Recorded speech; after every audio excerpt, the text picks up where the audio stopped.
আচ্ছা, আপনি যে সানব্লকের কথা বললেন, জি। এখানে সান প্রোটেক্টিং ফ্যাক্টর যেটা এসপিএফ বলা হয়, এখানে কি এসপিএফ এর গুরুত্ব আছে যে কত মাপের এসপিএফ এর উপরে আমাদের ব্যবহার করা সান উচিত? প্রোটেকশনের জন্য যেটা এসপিএফ, আমরা আমাদের বাজারে যে ধরনের এসপিএফ আমাদের আমাদের চামড়ার জন্য যেটা সেটা হচ্ছে 30 এবং 50 আমরা ব্যবহার করি।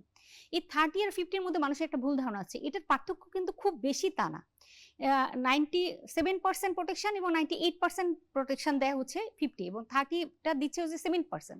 তো আমাদের দেশে আমরা যেহেতু আমরা অনেক ঘেমে যাই এবং আমাদের কিন্তু সানস্ক্রিনটা বেশি থাকতেছে না, এবং আমাদের আল্ট্রাভায়োলেট রশ্মি অনেক বেশি আমাদের, তো সেই জন্য আমরা 30 উপরে, 30 এবং অ্যাবভ 30 30 জি বেশি এসপিএফ আমরা ব্যবহার ব্যবহার করব। জি।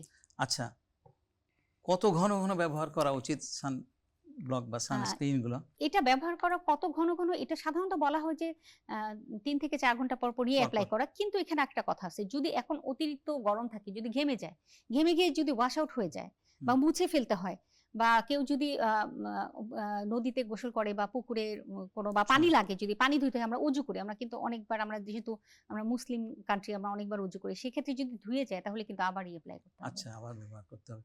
একটা প্রচলিত এই প্রশ্ন খুবই আমরা ফেস করি, সেটা হলো চুলার আগুনে কাছ থেকে আমাদের কোনো প্রোটেকশন নিতে হবে কিনা, সানব্লক মাখতে হবে কিনা রান্নাঘরে থাকাকালীন?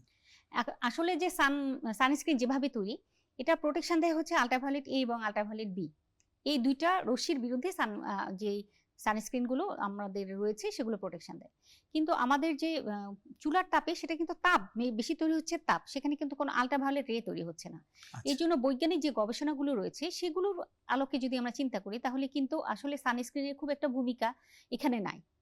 তো তবে চুলার পাড়ে যেহেতু এই হিটটা আমাদের ত্বকের ক্ষতি করছে, তো সেটা থেকে যদি আমাদের কোনো প্রোটেকশন ব্যবস্থা করা যায়, সেটা কিন্তু আমাদের ত্বকের জন্য ভালো। বিশেষ করে যদি আমরা এই ধরনের উন্নত মানের চুলা এখন যেহেতু রয়েছে আমাদের দেশে, যে মানে আলোটা বের, মানে যে হিটটা বেশি বের হবে না, সেই ধরনের চুলা যদি ব্যবহার করা যায়, বা ইন্ডাকশন চুলা যদি ব্যবহার করা হয়, তাহলে কিন্তু ত্বক ভালো রাখা যায়।